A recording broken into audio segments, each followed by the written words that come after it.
now take a moment to acknowledge and honor our guests with a token of love. I would like to welcome Dr. Rajendra Borkar, Medical Superintendent, a respected leader and administrator, whose guidance continues to shape our institution's growth. I request Mr. Rama to present a token of love.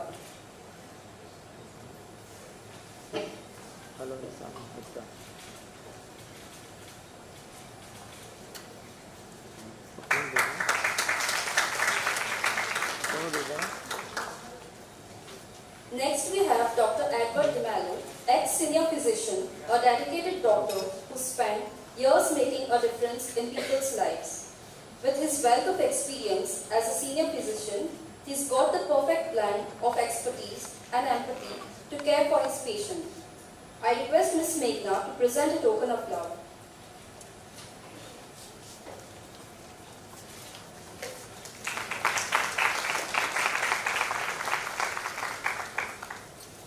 Dr. Sneha Pokli, Senior Consultant Psychiatrist at Tele.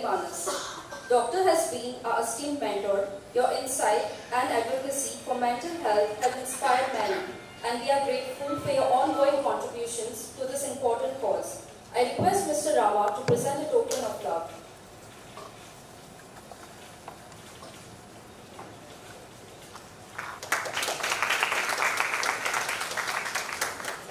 And finally, we extend our warmest welcome and gratitude to our chief guest and international speaker, Dr. Samir Hedley.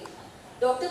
Samir currently serves as the Director of Psychiatry, Western Australia Country Health Service, and is a renowned consultant psychiatrist. We are truly privileged to have him with us today to share his expertise on mindfulness in everyday life. I request Ms. Meghna to present a token of love.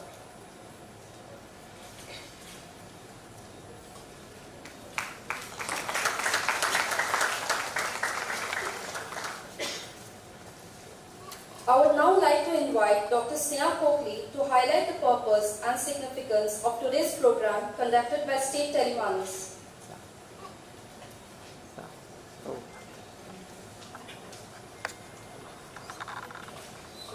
A very good morning to one and all who are present with us today here for the session. Okay, so a warm welcome to our speaker for today's session, Dr. Samir Hedley. Sir, our own medical superintendent, Dr. Rajendra Borkar, sir, and our very own Dr. Edward DeMello for gracing today's occasion. So I would basically not take much of the time, but I would take this opportunity to congratulate the State Telemanas team for completing more than 18,000 calls in the state of Goa since its inception. So for those who are new to this service, Telemanas is basically an online telecounseling platform with the toll-free number 14416, and we have a dedicated team of the counselors and the mental health professionals who are working 24/7 to give accessible and affordable mental health care services in the state of Goa in the last 2 years. So mostly we encounter patients who are in the age group of 20 to 40 years calling us with issues such as depression, anxiety, relationship issues, addiction problems, and so on. But most importantly, to highlight here,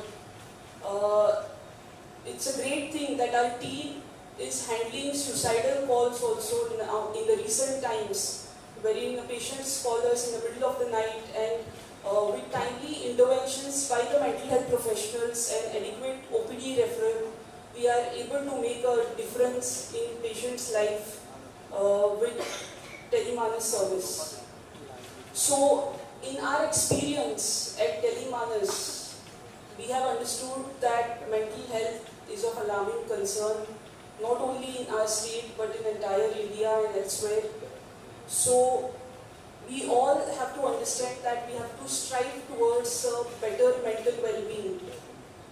And today's, keeping this fact in mind, today's session on mindfulness is a genuine effort from our team. We have organized it so that we help everyone present here to take some tips, or have a good learning experience when it comes to your mental well-being.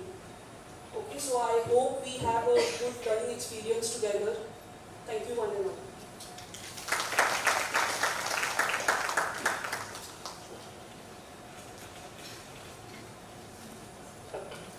Thank you, Doctor, for your words of knowledge. I now request our Medical Superintendent, Dr. Rajendra Bolkar, to kindly address the gathering and share a few words.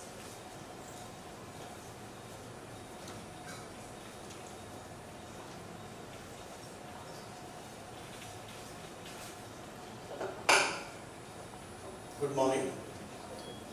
Respected dignitaries on the dais, the eminent speaker whom we have got here as a resource person today, Dr. Samir, my colleague whom I proudly call as boss, Dr. Eddie, and our backbone of Tele, Dr. Sneha, and all my colleagues, friends. Today's topic is mindfulness in daily life. And if you ask me, in the whole of the gathering, who needs it the most is none other than me. So many people to communicate, so many people to be convinced, and so many people to be argued and fought upon. I have to have maximum balance, mental balance, to push the things forward. And I really am happy to see so many of you all gathering here, which only means that you too are undergoing through all this stress of life.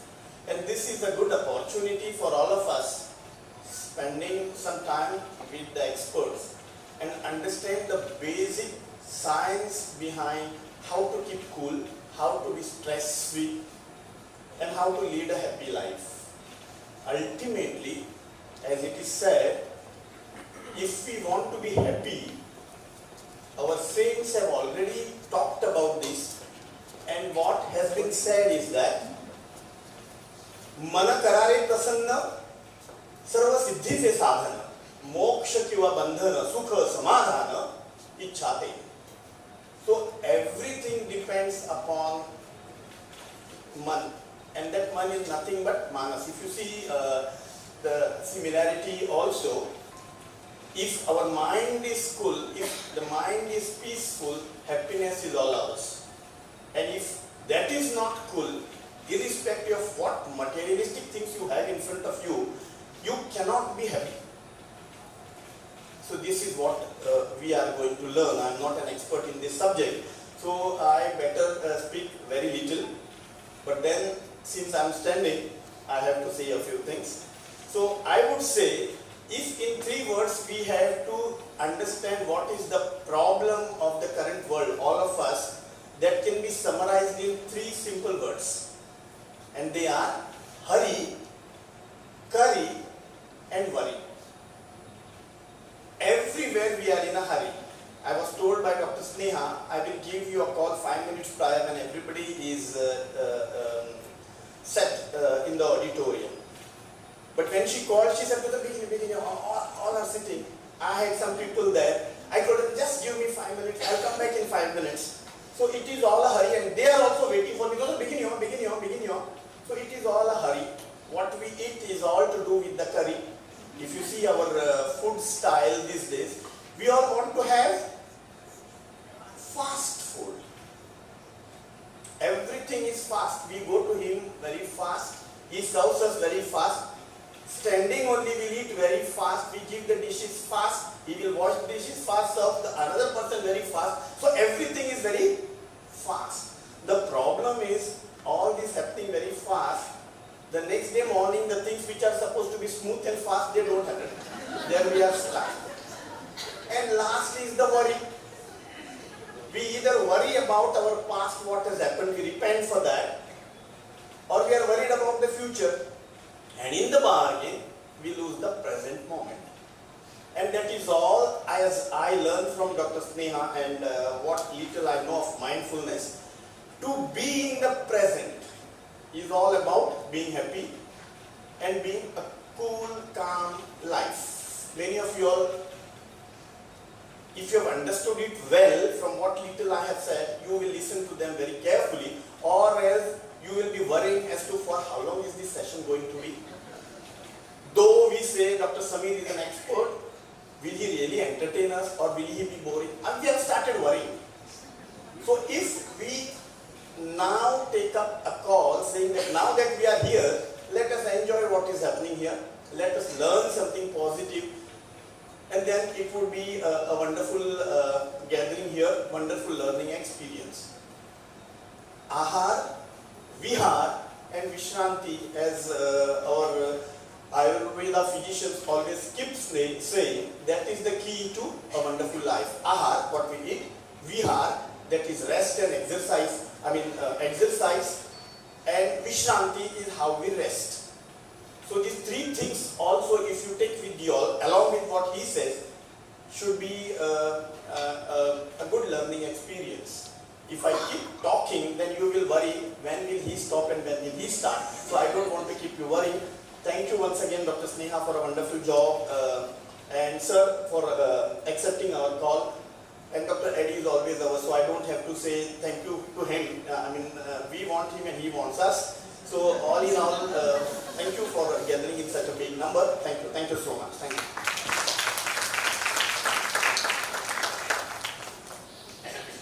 Thank you, sir, for your words of wisdom and encouragement. I now request Dr. Edward to say a few words.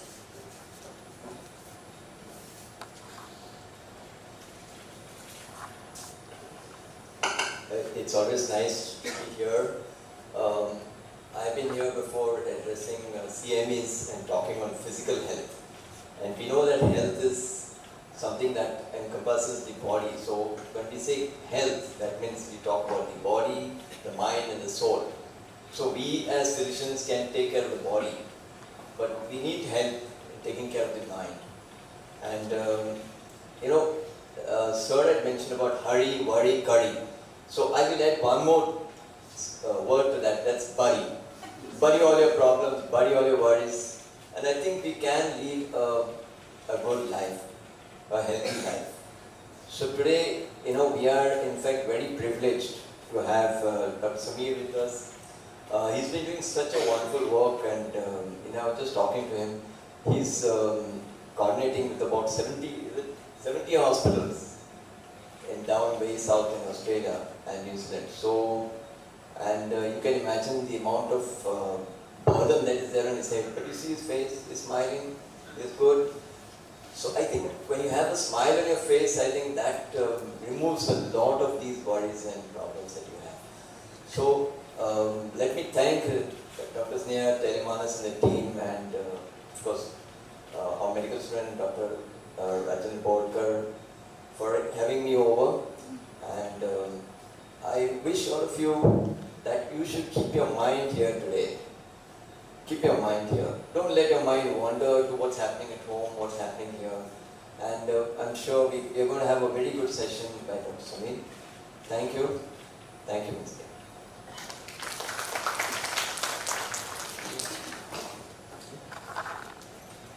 Thank you, Doctor, for your kind words. And now, the moment we've all been waiting for.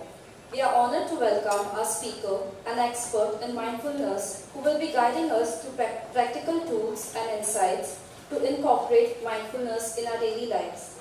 Without further ado, I now hand over the mic to our esteemed speaker.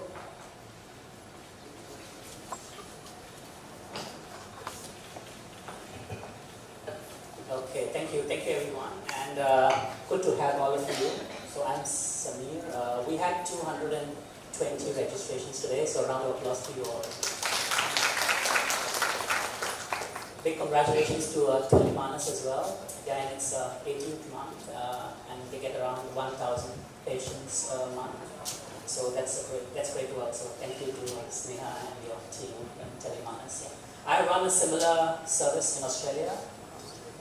In addition to the other things, so we have, it's fully virtual as well, so we see people on video link.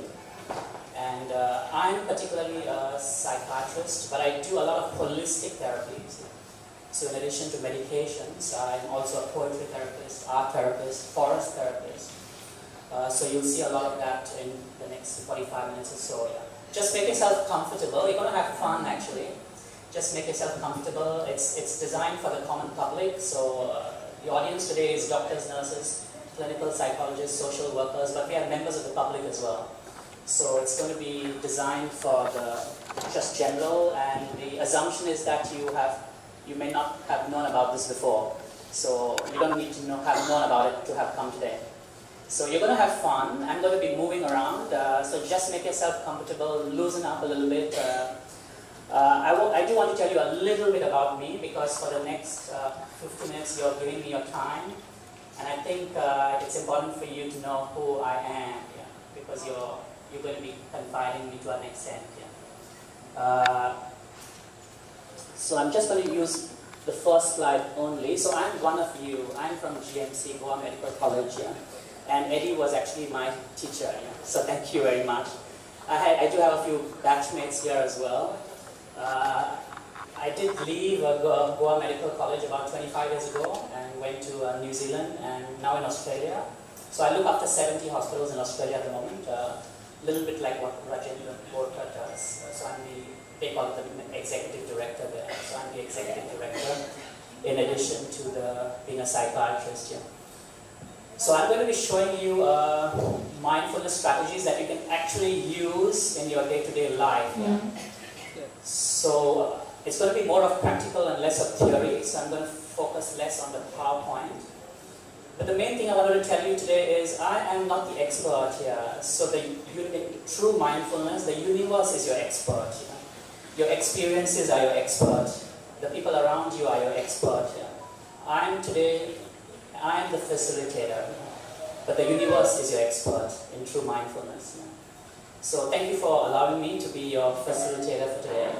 I'm going to quickly give you a 3-minute mindfulness, so you quickly go into the zone of mindfulness. Yeah. Can I have that light dim, please?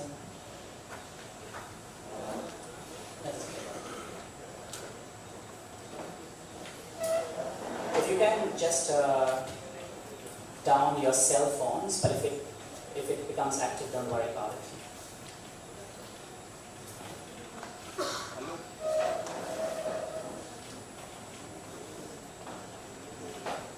So I'm going to quickly take you, if you can have these lights down as well, if possible. If not, it's okay.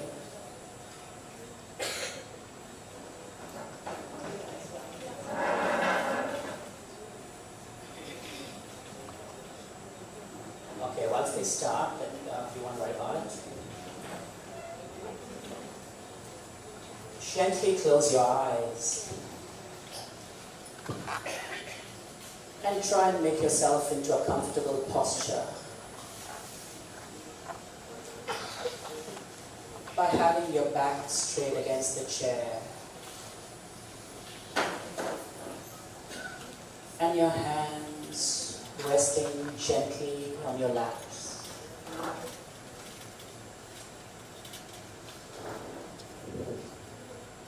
This is a place of relaxation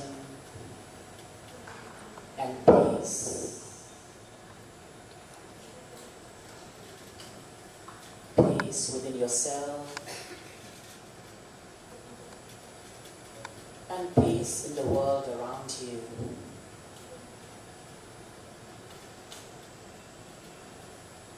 And as you do this exercise, your body is slowly beginning to get relaxed. And more relaxed.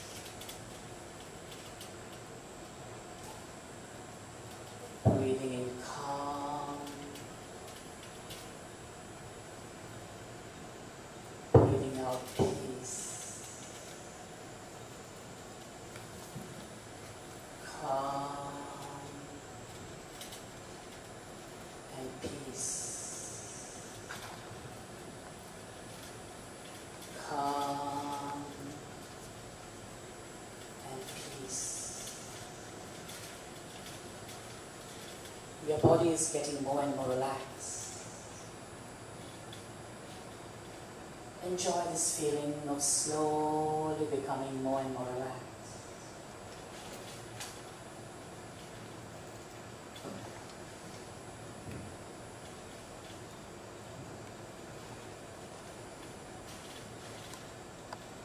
Now for a minute, slowly bring back your attention to the physical sensations going through your body in this very moment.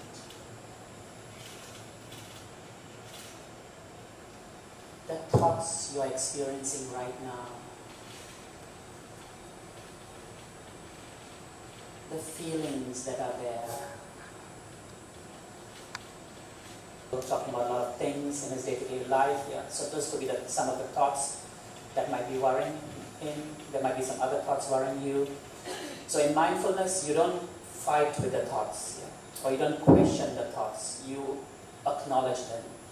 You acknowledge these thoughts are happening and come back to your breath. And the easiest way to come back to your breath is just focus at your breathing at the nostrils. So whatever the thoughts you're going through right now in this moment, just acknowledge whatever that thought is, whether it's the past, future, or even about this exercise. So acknowledge whatever thought that is and come back to your breath. Don't question it, don't fight with it. The more you fight with something, that something fights back with you. So that's the essence of mindfulness. It's acknowledging and living with it. It's like, they say happiness is like a butterfly. So the more you chase the butterfly goes away from you. So if you do nothing, the butterfly will go and come on your shoulder. So mindfulness is like that. The more you fight with the suffering is going to fight back with you. But if you do nothing, the butterfly will come and sit on your shoulder. So in the first 1 minute, what you all did was acknowledging your sensations, acknowledging your thoughts, and acknowledging your feelings. So that's what I tried to do with you all in the first 1 minute. In the second minute, what we did was we simply focused on your breathing. So just breathe in and out here. Now there's various types of breathing, and all of you are very familiar with yoga and pranic breathing, etc., etc. So if you're already familiar, I don't want you to change the way you do it, but I'll tell you what works with my patients in Australia. So they find it difficult to hold the breath. They find it difficult, for example, to breathe into the nose and breathe out of the mouth. So I've made it very simple for the people I work with. So the way I teach my patients, but don't change if you're already doing something. So the way I teach is breathe into the nose and breathe out of the nose. No holding breath. So it works for my patients, works for me. So that's what I find useful. But do what is working for you. I think that's the other key essence, is everybody is going to be different here in this audience. So whatever works for you, you need to do that. No two people are going to be the same. And that's how I treat my patients as well. Everybody is different. I had one patient who said, I don't like breathing exercises. So I had to do something different for her. I had one patient, because she had a lot of trauma, she said, I don't like to keep my eyes closed because it reminds me of my past trauma. So yes, I said, yes, we will work with you on something different, and we did something with keeping the eyes open. So you have to be careful, I think, in how you use it for every individual, depending on their history and how you want to use the mindfulness. So do whatever is going to work for you. That's the essence of mindfulness. So that was the second minute. What did we do in the third minute? In the third minute, I gave you some affirmations. So whatever affirmation you want to give yourself, and I'll teach you today how to do an affirmation. So I give you an affirmation saying, touch the ground, think you are grateful for Mother Nature. So that's the affirmation I gave you. So that's called 3-minute breathing space. There's a nice YouTube video on, if you Google, just Google 3-minute breathing space, and there's some nice videos that you'll get. I'll send a link to Sneha, and she'll forward it to anyone who's interested. So that's the first strategy I think you can take home. It's called the 3-minute breathing space. But Dr. Borkar, you spoke about hurry, worry, hurry in the morning, so people might not have the 3 minutes yet. And that's common in my practice as well. People say, oh no, we don't want to do 3 minutes breathing space. So I'll give you something that's even quicker than that here. And that's only 2 words actually.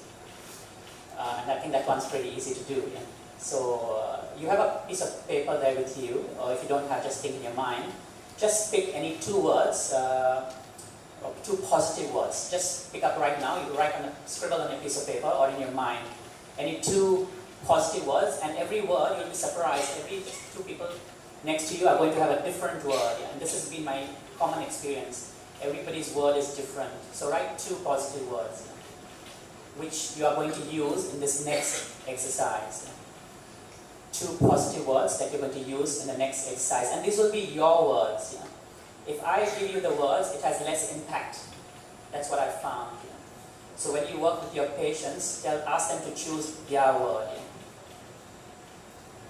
So choose your 2 positive words. For me, the positive words are, I used it for you in this exercise. For me, it was calm and peace. But not everyone likes calm and peace. I'll tell you some common ones that people tell me. Some people tell quiet. Quiet is a common one. Some people like colors as well, so it doesn't have to be a word. So some people like colors, blue, pink, white.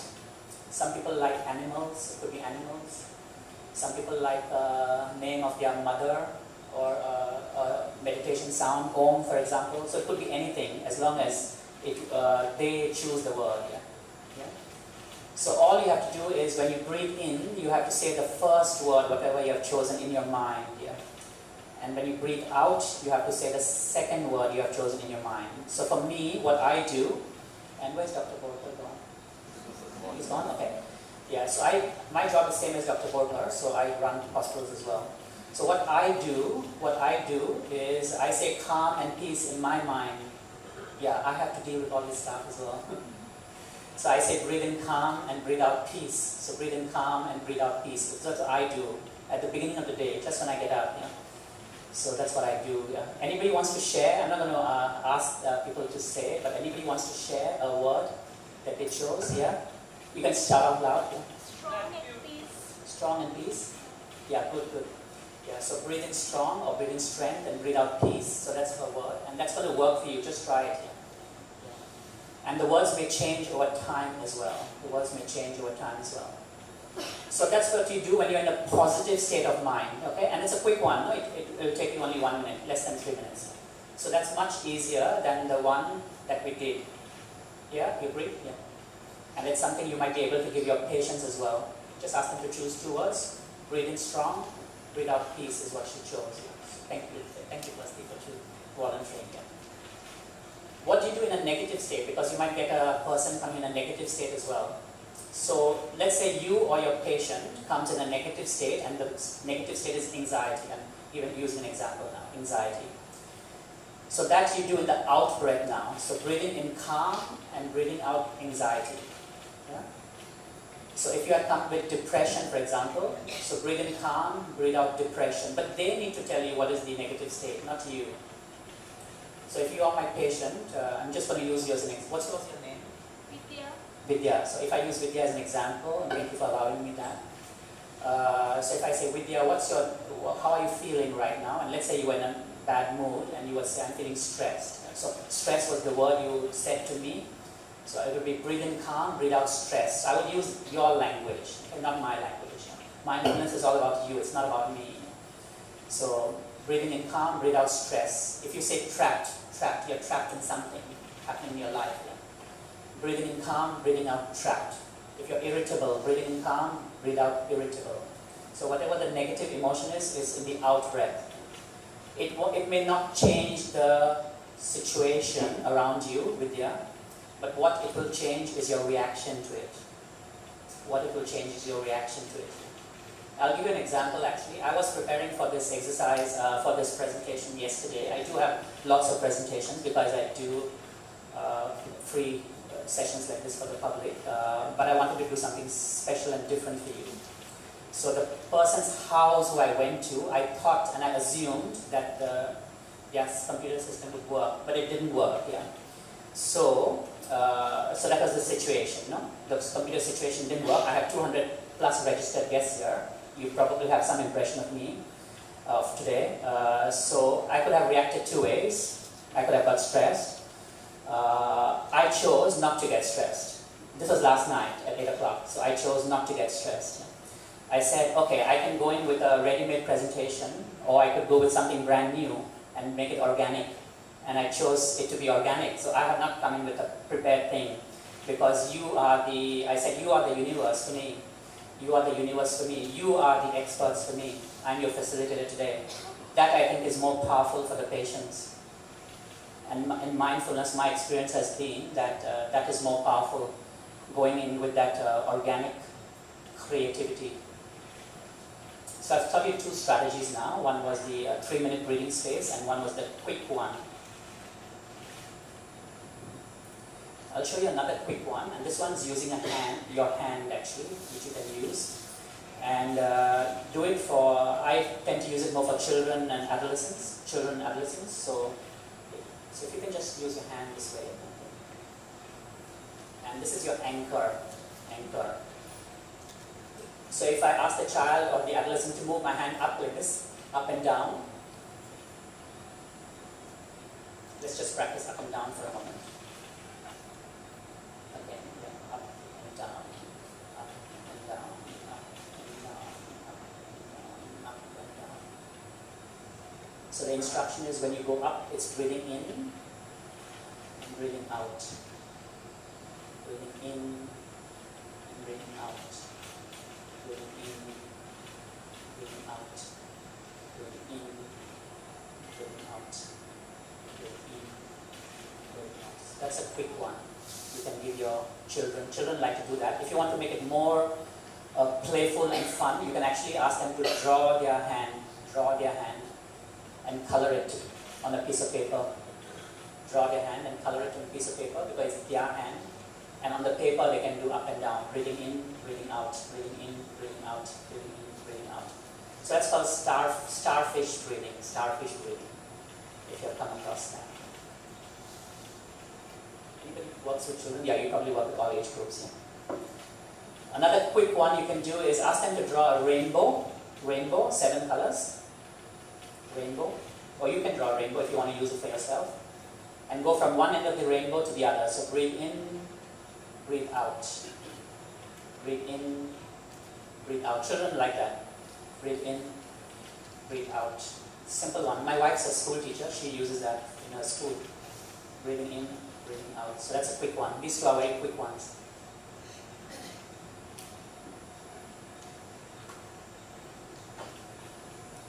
We'll take a pause now for a minute. Where is the okay. So that's one of my books there. It's called Nirvana. I'm an author as well. That's called Nirvana, Mindful Verses for Inner Bliss. So I've written the poetry for meditation and mindfulness. I do use poetry. Yeah, thank you. I hope.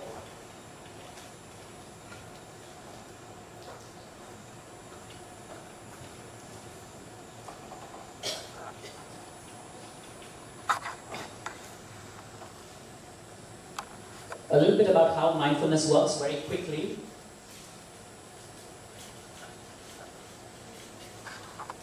So in the first part there, you can see there's 4 parts of the brain that you need to know. More for the doctors and nurses and clinical psychologists who are here. So this front part of your brain is called the prefrontal cortex, behind this front part.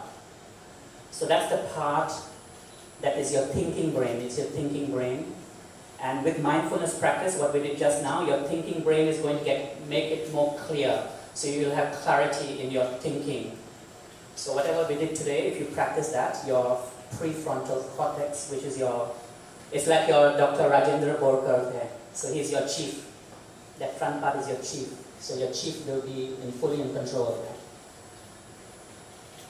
Behind that is your anterior cingulate cortex. And if you practice this mindfulness techniques, you're going to be able to pay more focus to what you're doing here and get less stressed here. And deeper down, the yellow and the blue, that's your amygdala and your hippocampus, and they help you control your emotions more. Like yesterday I told you, my PowerPoint was not working, but I didn't react actually. I responded, but I didn't react. So you have to respond but not react. Yeah. I could have reacted. But I didn't, yeah. So those are the 4 brains. These are all there. With mindfulness practice, you can train your prefrontal cortex, your anterior cingulate cortex, your amygdala, and your hippocampus.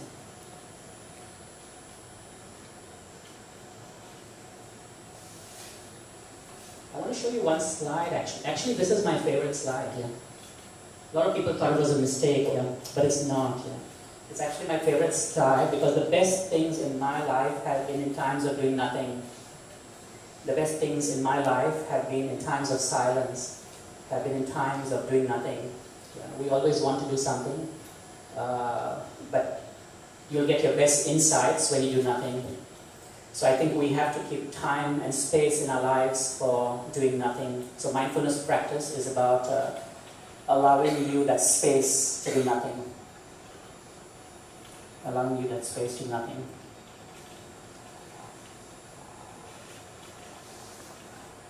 I do want to teach you another strategy as well, which I do use for my patients, so we can stand up this time. Yeah. This is called 5 mindful movements.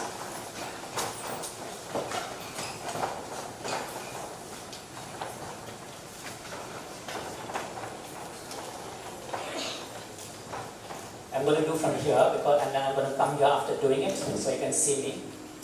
So these are movements, these are not my movements, but these are by a Tibetan monk, and his photo is there. His name is Thich Nhat Hanh. Thich Nhat Hanh, he's a Tibetan monk. He's not alive now, but he has designed these. He's designed 10, but I use 5 of this in my practice in Australia, for all my patients actually, and for me as well.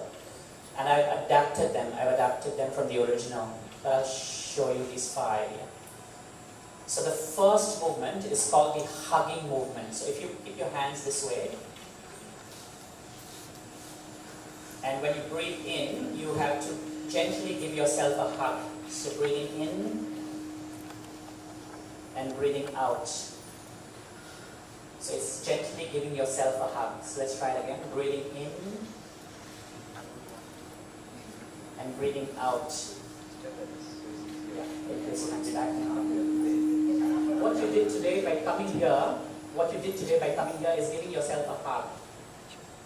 So you need to keep time in your space, in your life, to give yourself a hug as well. And I'm using it as a metaphor. So you need to give space in your life to give yourself a hug. Because you all have mindfulness seeds inside you. But for those seeds to grow, you need to give it the right environment. And you did that by coming here today. So you gave yourself a nice environment to get these mindfulness seeds to grow. So that's the first exercise. It's called the hugging movement. If you do it with your patient, this was my name. I ask them to choose a name as well. Once you get more familiar with your patient, this is more for the clinical psychologist. Ask them to choose a name for the exercise.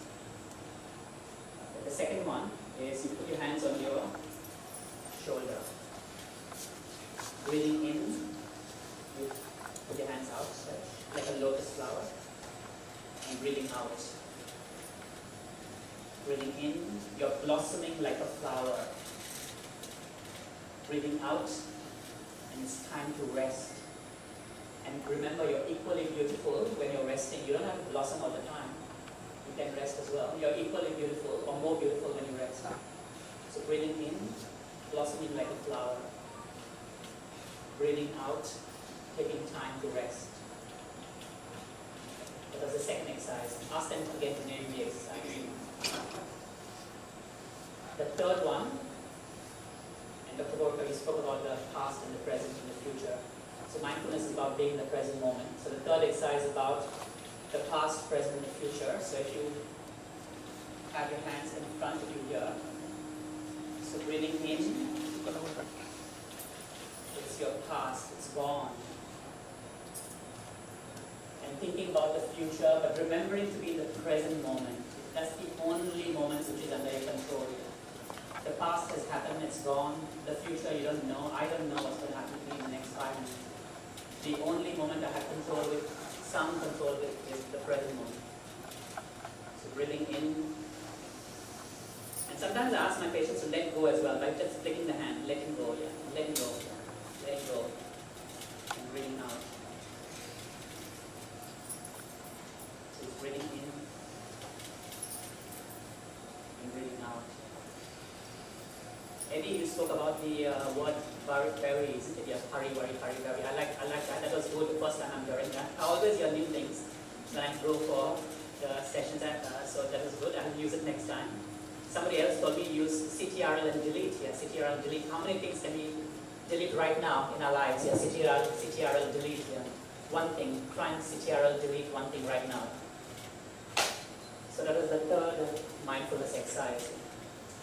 The fourth mindfulness exercise is you are not alone here. Now, I thank you for allowing me to come into your lives. Now, this was not a coincidence. Okay? You were supposed to come in my life, and I was supposed to come in your life. And that's called synchronicity. And every time I feel that, there's lots of people who haven't come here as well, and maybe I was not supposed to come in their lives, and they were not supposed to come in my life today. One day might be mine. So you were supposed to be part of this. It was not a coincidence. So this fourth exercise is going to show you that you are never alone. You are never alone. So and we're going to make a circle with our hands to show that you're never alone. So it's breathing in, half circle, breathing out, full circle, breathing in, half circle, breathing out, full circle. So when you feel alone, remember you're never alone. You're never alone. You have your ground beneath you, you have the air around you, you have your memories, your people around you. So even though you might not have physical people around you, you're never alone. You're part of this universe. So that's the fourth mindful moment. And the last one is your true self. So mindfulness brings you back to your true self. Yeah. In my career, and I'm going to share with you something now. So I'm 54 now. For the last 10 years, I was trying to be somebody different. Yeah. I was trying to be somebody different. Somebody wanted me to be somebody different. Yeah. And there was suffering. When you're trying to be somebody different, there's suffering. So I did take 20 coaching sessions actually from a private coach. Yeah. And I have reached to a point where I'm trying to be just myself. So being authentic, just being yourself, it's good to learn, I think, a few things here and there. Like you might learn a few things from me, but be yourself. Be yourself, be you. So this last movement is going to show you to be you. So you're going to place your